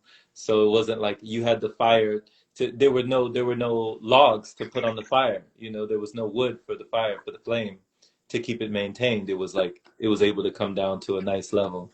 And you were able to work it out like human beings, you know? So I love that, man. You know, for me, I definitely would say Vipassana, even though I only did it one time with you guys, you know, one time, it definitely reawakened my inner child. You know, there were certain things that I used to do years ago that I was, you know, made fun of for, or chastised for, or ridiculed for, or scolded for daydreaming. You know, you're a dreamer. Like, why are you always daydreaming? Why are you always imagining? Why are you always like conjuring up these things, you know? And I mean, there were certain moments in Vipassana where there was no escape. We're doing it. I mean, we can say it like 10 hours a day for 10 days. It sounds okay when you say it, but when you're in it, you know, like when you're in it, you're like, oh, this is what they meant, right? Like this is what it means. So there were times where, like you said, Ariana, when you're on the operating table and surgery is being performed, and not only are you the patient on the table, but you are the surgeon, you know, going in there, repairing and fixing things and putting things around. You know, my mind, there were times where I went into survival mode to like cope with what was going on, Yeah. and I started to conjure things up in my mind just involuntarily. Things just started to get conjured, and I reawakened the inner child in me that used to be on the bus and that used to be in the mind. And like I used to live up here with no YouTube, no Instagram, no Facebook. Like I was having adventures like in all these different galaxies and worlds. And you know, that part of myself had been dimmed down, that light had been dimmed down for so many years, that creativity and imagination that creates magic, that had been dimmed down for so many years. But it reawakened in Vipassana, and to the point where it was like therapy for me. I conjured up like a therapy chair and an imaginary therapist, and I was telling her in my mind all these things that I was afraid to tell anybody, you know, afraid to tell my parents, afraid to tell my partner, afraid to tell anybody. Like nobody knew about these things. And I was talking to her as though she was a person, like in my mind, and it was therapy for me. You know, I remember I was crying. There were tears that would come down certain Vipassana sessions, you know, certain sessions when we would sit down, even though I knew like I was only supposed to observe the sensations. These things were going on, and it was like I couldn't ignore them. So when I got out, I just held that inner child within me. I like kind of hugged myself and was like, wow, you were just waiting on me the whole time. You never left. You know, you never went anywhere. You were waiting on me. And like they say, age is just a number. No matter how much we age at any of the stages, like it's still there. You know, the little Ariana, the little Celeste, the little sunrise, like they're still there waiting on us, you know, like, hey, hello, you know. So that was my revelation, to go back to that and to understand that creativity, that imagination, like creating magic in my own way, to embrace that. And I started to do that in a major way. And that led to the production of so much. When I came out, I started writing books, I started doing all sorts of stuff, but it was from that Vipassana. Yeah. Wow. Wow. Yeah, you about 80 books in now. Ah! I think it's I safe to mean, say it's it's on a paper hidden now. subject. I remember he told me, he said, Sunrise, I got bit by the written bug. I'm not going to stop writing no more. And I'm like, okay, bet. And I believed you. But then I'm like, wait, I keep seeing new books drop. I'm like, hold on, Every hold month. on, hold on. Wait a minute. Wait a minute. Oh man. So Um, yeah, I have that to thank. You know, that sit that we did. Yeah, it leveled up. We went into the hyperbolic time chamber, as they Mhm. say. Yeah. So you integrated by reintegrating your inner child and using that dreamer aspect of you as a superpower. Exactly. It Yeah. was strength, and now you put it into action. Hmm. Mm-hmm. You got it. Mm-hmm. You know, I love to hear that. Oh, you know, I wanted to mention something. I wanted to touch on something that uh you spoke on earlier, Jerome, because I had a similar experience about the roommate. Mm. Um, so my roommate, you know, you do feel like you're communicating, right? Telepathy or energetically, whatever, because you know you're living together, whatever. And I remember one night, you know, and I bring this up because the point you had of you never know what anybody's going through, Hmm. right? And so this just was so I still think about this to this day. So I had this roommate, cool dude. At the end of it, we found out we had so much in common, but I think it was like day 5. So for some reason, in both my Vipassanas, when I was younger, I used to sleep talk a lot, talk in my sleep a lot. And Oh. so for some reason on both my Vipassanas, after like 3, 4 days, I noticed I'm starting to get that certified yapper. It's like it's gotta get out some way. You feel me? And so I noticed that I would wake up in the middle of the night in conversation from my dream, like actually talking. And I'm like, oh, you know what I mean? Like, but I remember this last time in 2022. I don't know what dream I had, but I woke up like mummy style, and I was like, "Oh shit!" And I woke up like, "Huh," and then immediately my roommate woke up. It's the middle of the night, and we both like kind of screamed. It was kind of like a ah, and he and then I'm like, "Bro, you talk." Like, I'm like, "Bro, you talk." And then he's like, and then we both just he turned the light on. Then we both turned. He turned the light off, and then we lay back down, right? I think I was having like some dream I was getting chased by something or something. And but so it was like a boom, boom, boom. So fast forward to the end of the thing and we're talking and I'm like, bro, my bad, bro. I know I might have been yapping in my sleep. And that other night, that was crazy. You feel me? Like I didn't mean to scream. Like I don't know what was going on in my head. And then he was like, yeah, bro. He was like, that scared the hell out of me. But come to find out, he had already been kind of on eggshells in the beginning with me as a roommate because he was in the army and um he had just told me that he had been brutally attacked by one of his army peers that was black, right? Wow. And so he had been brutally attacked and in the army and you know, it kind of traumatized him for life. And so like he said when you got up and screamed, you know, it kind of triggered him and he was like I was really scared in that moment and I was like, "Oh, wow." And so but he was like, "But I could feel your energy and I knew you're like a good person and it just was bringing up that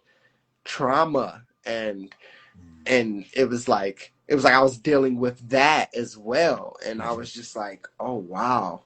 And it just made me think like, wow, like I didn't know that, you know. To me I'm just like, oh, ha ha ha, you know, turn the light back off, you good, we sleep, da, da, da. And I'm like, man, he's like working, he's like rewiring an experience, you know.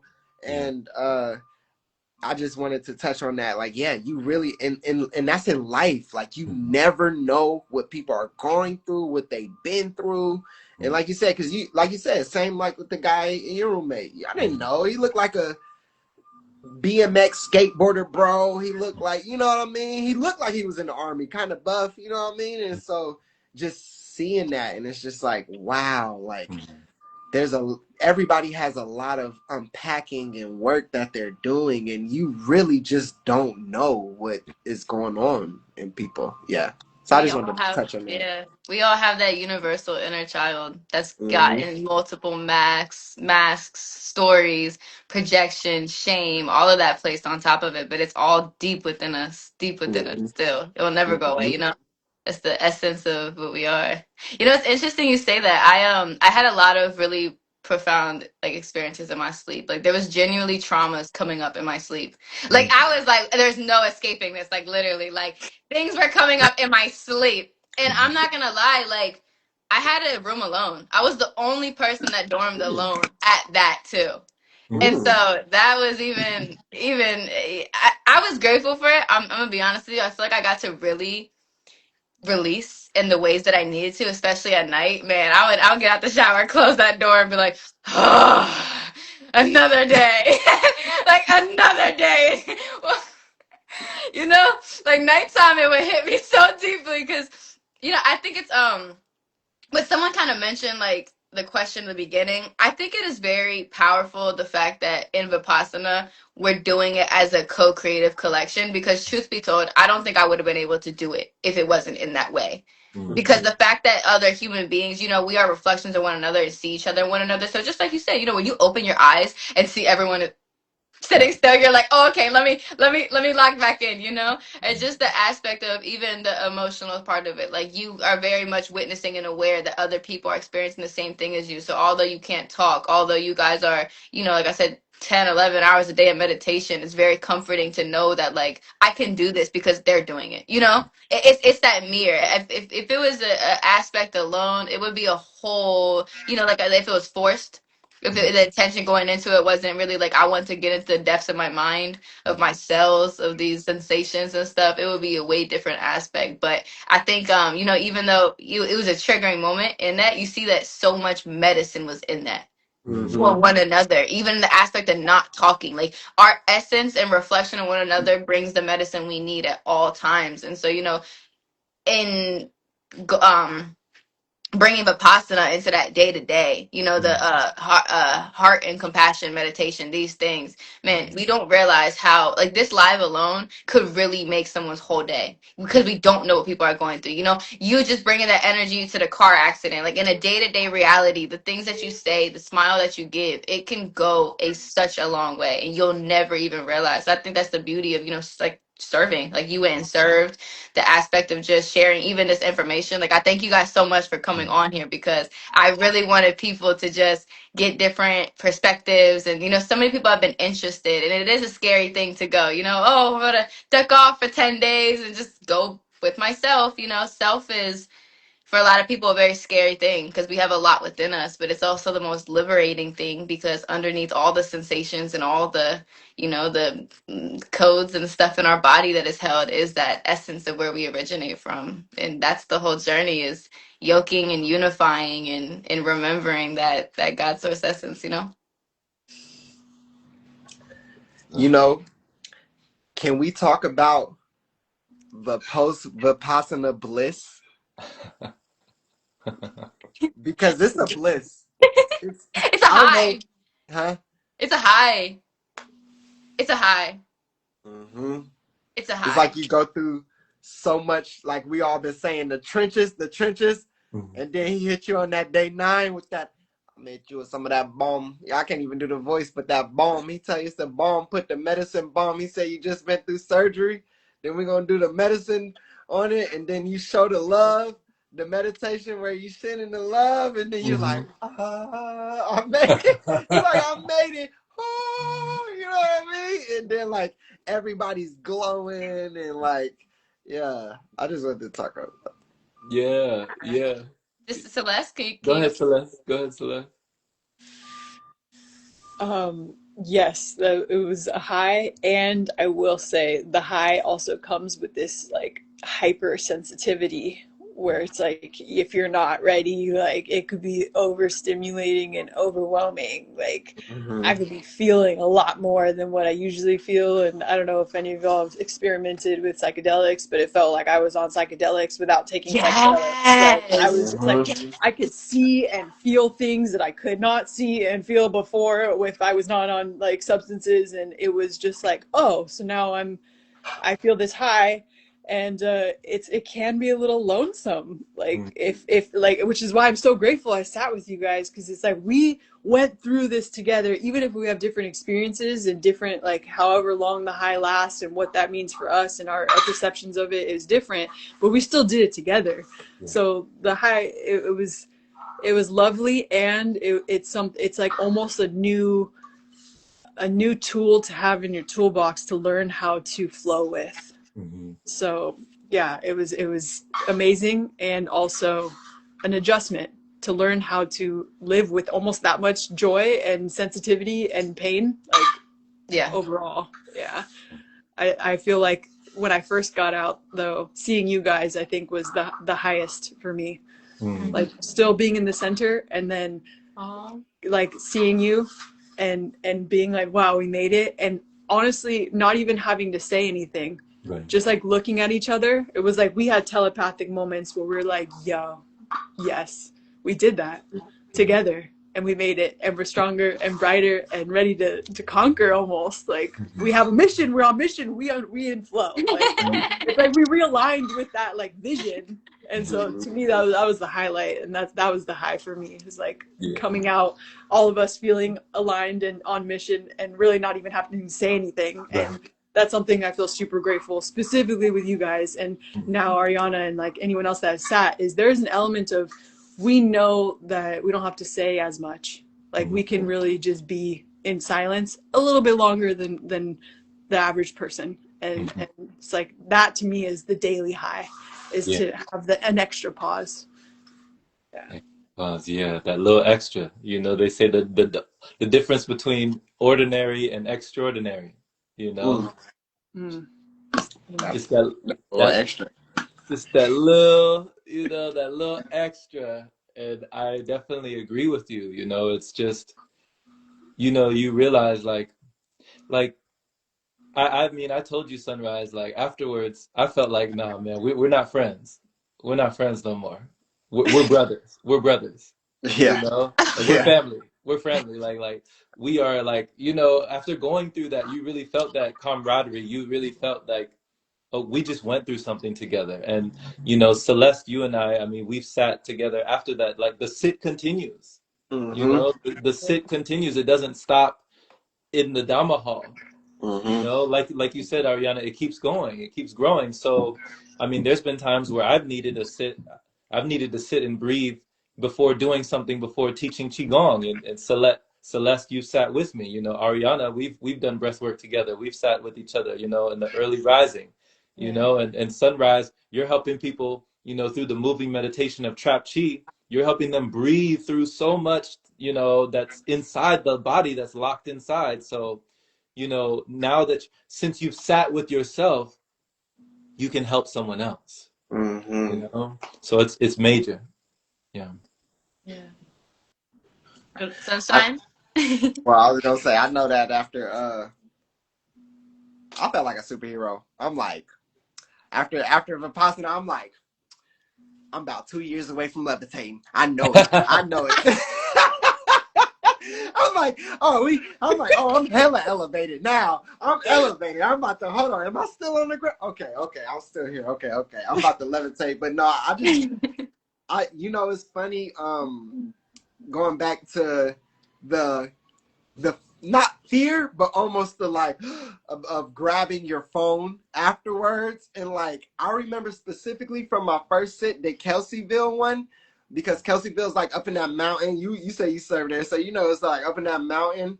And then I remember like I grabbed my phone, and then like for like 2 hours, I didn't turn it on that first sit, and I was just helping clean up around the center and the halls, and I was like, everybody's like turning their things on, and then you're just hearing a bling, bling, you know what I mean? You're hearing the little notifications from 10 days, and I'm like, I'm not doing mine yet, and because you're still riding that wave, even the talking again is like, it's like steps back into reality, because it's like, even talking, you're like, oh wow, this is crazy. Like I'm talking again. Like, and then I just remember like when we're going down the mountain, getting back to the highway, getting back to the city, because we were in North California, and then you start seeing the ads and the billboards, and you just all the stuff, and then you're like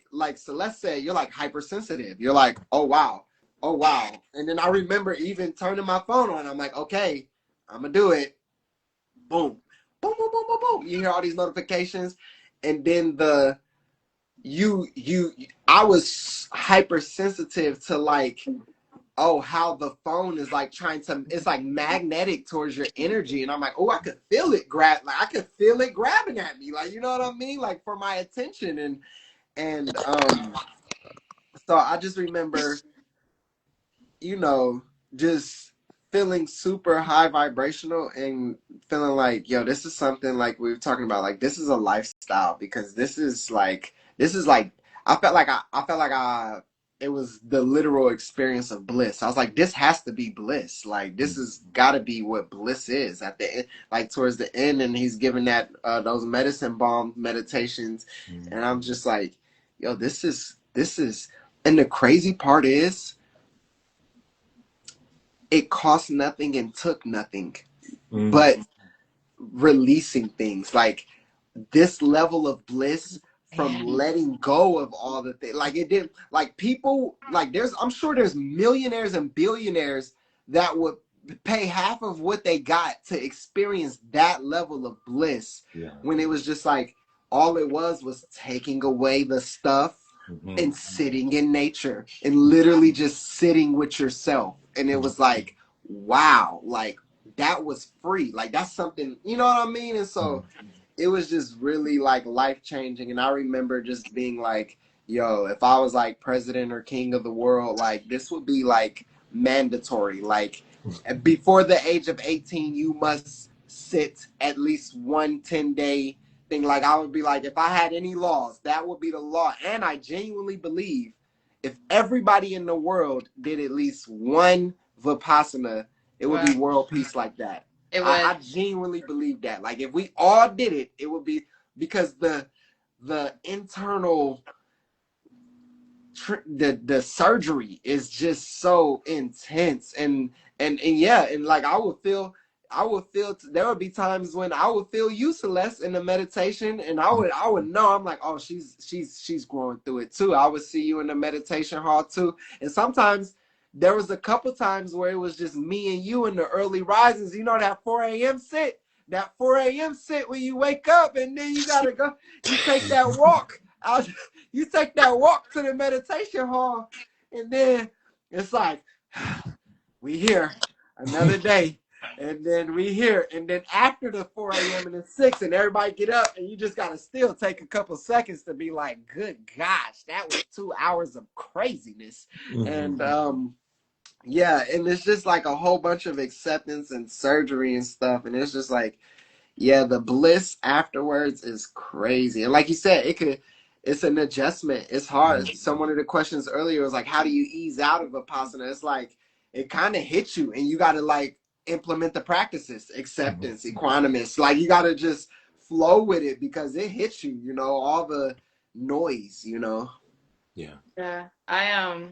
A couple things. One, Celeste mentioned the psychedelics. I'm telling you, Celeste, half my experience there, I was like, that internal DMT, oh, it's active. It's running, it's active, it's doing jumping jacks. I mean, I genuinely felt like I was on a mushroom trip. And it just once again pulls out the aspect of, I wish even us, that we're still discovering it, because that's the whole journey of like the human experience. But like, we are so full of pleasure, so much pleasure, so much bliss, so much magic. And yeah, you take everything away and just sit, stop running, like literally just sit. And so I noticed since coming back, I mean,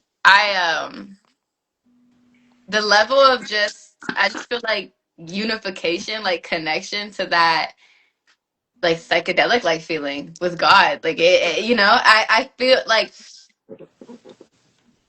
in so many aspects, because we're very conscious about like what we put in our body and on our body, even in the aspect of eating versus not eating, all these different things. But I mean, even in a psychedelic perspective, like I think about it and I'm like, I don't even think I desire to do that anymore, just because I feel that naturally. My sensitivity to the nature, to the sensations in my body. I mean, it's all here and it's all now. And I think that's really just what these plants and things show us, because they are us, you know. We are the fungi. And so Mhm. even in the aspect of when you think of a psychedelic trip, you're gonna go through all the roller coasters, the fear, the love, the anger, the pleasure, all that. I mean, that's a day-to-day experience if you really allow yourself to feel the experience, you know, to really be fully present in it instead of just running to the next temporary, not even fixed, but temporary stimuli. Mhm. And so I'd say, like, even the integration and just coming out of Vipassana, I just noticed my patience and my acceptance is just so much more there.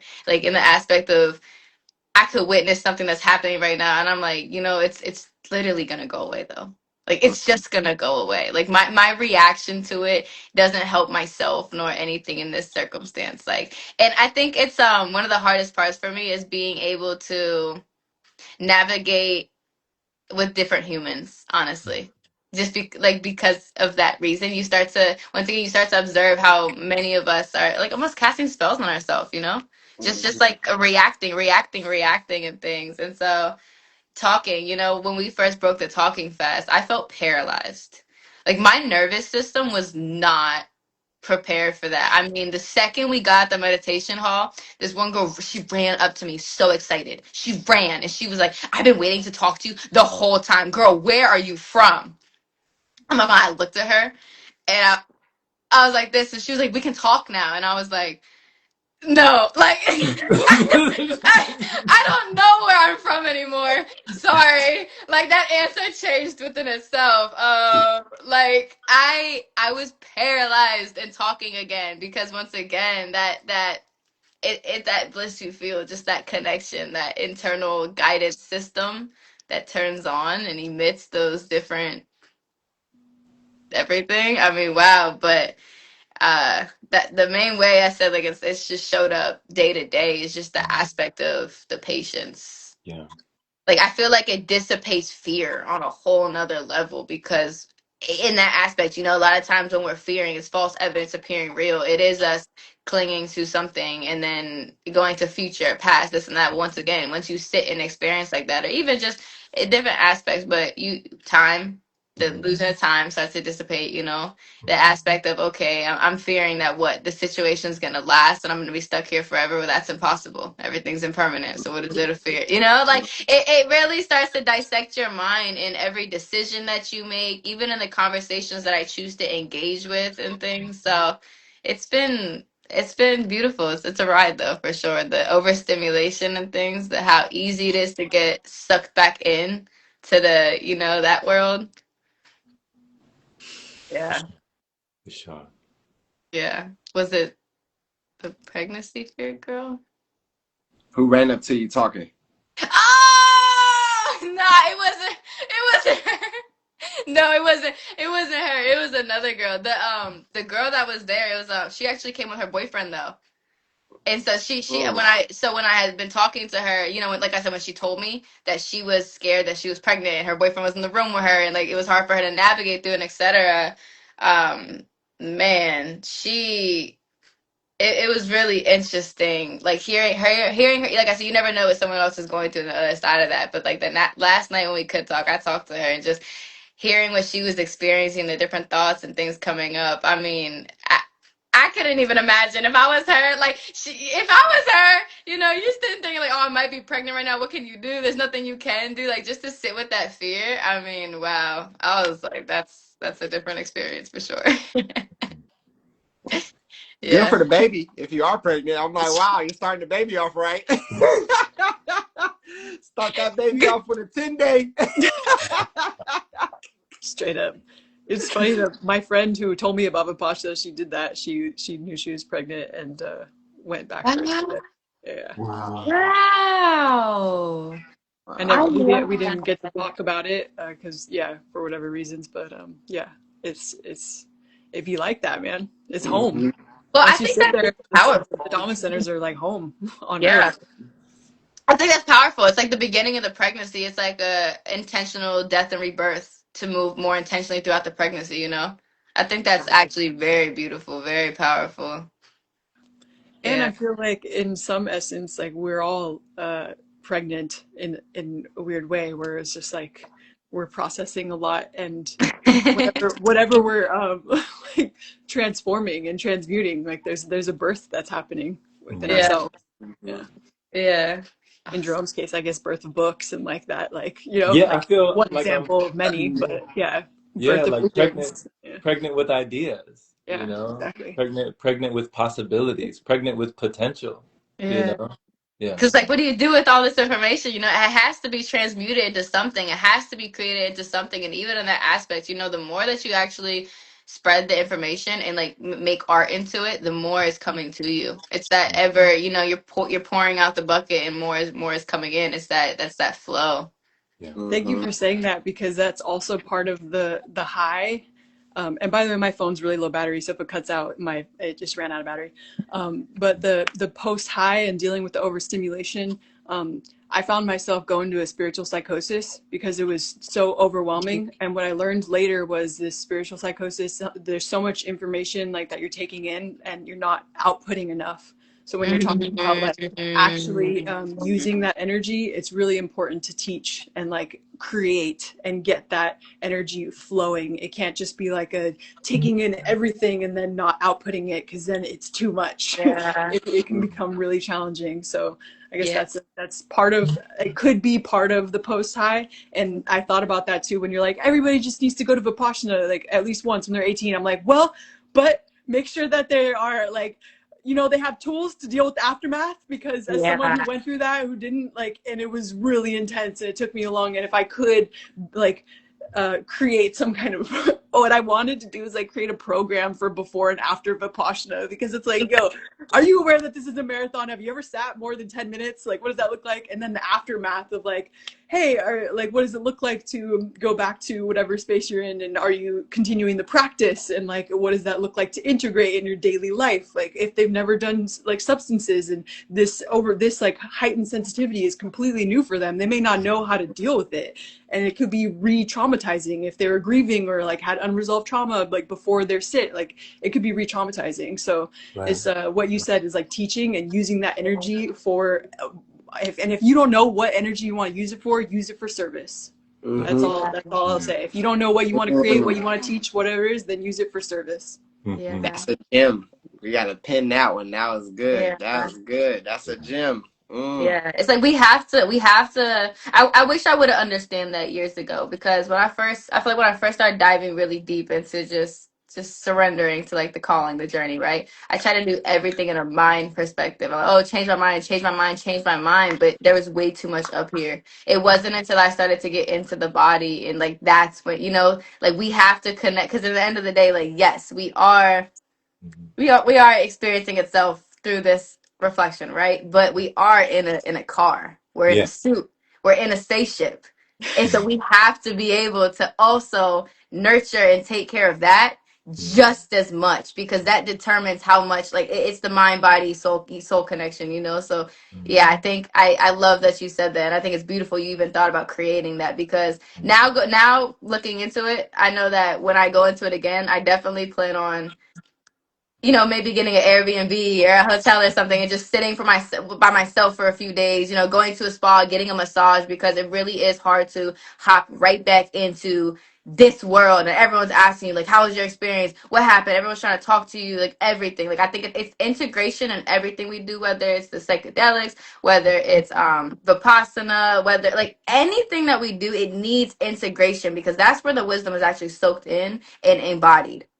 It's not enough for us to just go through it. Oh, it's like intellectually, no, we got to finish the experience. Yeah. Mhm. I made sure of that when I asked them to sit, and I was planning everything. I was like, no, we have a couple days before and a couple days after, and it was a place with a sauna, and I was like, yo, we're gonna lily pad it up until we get back to our places, because Yeah. I Yeah. when I was in Spain and like thinking about hopping on a train right after, it was like, Oh no, lily no. pad, Airbnb. And even then after like 2 days in the Airbnb and then going on the train, I had my very first panic attack on the train. And it's just like, yo, sometimes you can make lily pads, do all the things, but you're still gonna like go through your own process and whatever that looks like. And that could still mean a lot of pain. Vipassana doesn't take away all the things. And just because you go up high, like, doesn't mean that you're never gonna have the low. If anything, like, the deeper the pain, the deeper the love, like the like spectrum almost expands, where it's like, yeah, you can go that high, and also you could go really low. And just to recognize you're the one observing and experiencing it, like, just to have that awareness around it. But it can be a lot. So yeah, being intentional about the in between spaces. And that's why I mentioned earlier of, like, if you're in between transitions, and that's a great habit that I learned from Vipassana, is to transition more intentionally. So even if that means, like, I said, like, and also using habit stacking of, like, hey, every time I get in my car after work, I'm going to place my hands on my heart and take 3 deep breaths before driving. Or, like, before I go into my house after work, I'm going to do a 10-minute meditation and just, like, leave work out here and calm my body down, and then go into my house. And it's just having those pauses. It has been so, like, life-changing for me. And that was something that I took away from the Vipassana in general. It was like, not only the Airbnbs right after the sits, but also just in general, like, taking those extra pauses between transitions. We have a beautiful reflection. She said, how did she get through the panic attack? Oh, I actually it was so interesting, because I was observing my body process it, and I realized, like, over time, because you best believe this was not my last one. This was the beginning of many. That this is why they're, like, very, like, strict about, like, applications and what you write and what's your previous history with trauma and all the things, because they're, like, watching out for you to not, like, leave more traumatized. Like, it's a lot.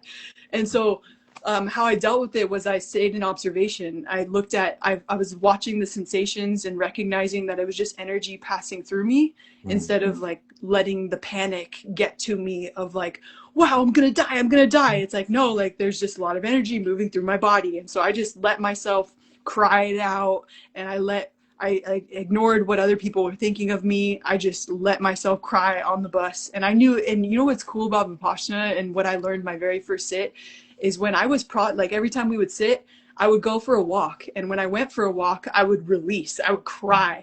The thing, though, is the new skill that I built was when I was releasing without any attachment, just, like, letting emotions flow through me, these little insights came in as to what I was releasing. It's almost like I knew, oh, this is from my childhood, and this is from blah, blah, blah, and this is from the relationship, and this is my attachment to that. They would just, like, come in like little insights as I was crying. So since I gained that like perspective of what happens when I actually surrender to the pain, it's actually became more, there was more understanding about it once I surrendered to it. So when I was having the panic attack, I surrendered. And as I was surrendering, I knew what I was releasing. And I had already known, like, why I was panicking is because of where I was going and the situation that I was walking into. Like, I already knew. So there was a deeper acceptance of it. So I guess that's what I've learned over time, because it's been going on for years at this point. And I no longer see it as a panic attack. I see it as a potential break. During the panic attack, what people would usually call a panic attack is when you're thinking you're scared you're gonna die. But for me, after, like, practicing Vipassana and learning how to integrate it, the thinking I'm gonna die is kind of dissipated, and more so it's like, oh, I'm feeling a lot of feelings, I'm breaking down. So, and with the breakdown, when I like allow myself to break down, it eventually turns into a breakthrough. So instead of letting it be like a panic attack and thinking, oh, there's something wrong with me, I'm gonna die, this is forever, like, it's now it's like, oh, I'm breaking down, and that's human, and I'm gonna let the energy move through me, and the more I resist, the more it's gonna be, like, challenging. So just let it happen. And sometimes the insights come in, zero attachment if any insights come in or not, and then eventually the breakthrough happens. The insights eventually come. It could be days later, or it could be during, but the key part is just surrendering and not thinking, like, getting lost in the idea that there's something wrong with you. Like, I think that's where the panic comes from. It's like, there's Okay. We lost Pick up her. the phone. She got dropped this hella gems. Right. Dropped hella gems, and then it But was like, boom. touching on what she was gonna say, though, okay, we've heard this so many times, like be the eye of the storm or just ride the wave. But on a real deal aspect, Vipassana showed me this because even our body, it's more water than anything. Water is the longest living thing on this. Like, you know, water, we know the essence of water. Our thoughts and our emotions, our feelings, all of it is just a wave. Like, yes, we're gonna have moments where we're going through that big breakdown, that big, but it crashes, but then it just goes right back to neutral, and it's gonna come again. And some waves are bigger than others. Some are like this, but in the end of the day, it's all neutral. And you know, the aspect of even Vipassana, I mean, like I said, the reason why I feel like it is almost like an everyday psychedelic experience is genuinely because you start to realize that you're not the wave, like you're the whole ocean. So you're observing the wave. So you're like, oh, my incarnate, my human is reacting to this, is experiencing that, and oh, we already know why she is because that originates. So let her release, let her body have that expression. But we already know why. We're just gonna nurture her, let her have. But it really puts you in the consciousness of a conscious observer rather than going through this experience like, no, I am experiencing this. I am this emotion. I am this. No, no, no, no. It's moving through the vessel that I am residing awareness of. Yeah. It's a Yeah. shift. Beautiful reflections. Beautiful reflection. This has been awesome. This has Yeah. been It has amazing. Thank been you good. This is guys a so powerful much. bill. This I was like so it. We gotta so save beautiful. this one. Yeah, I'm posting this for sure. My highest desire is that as many people as possible can reach this. That you know, it inspires somebody to go take their own sit, and even if just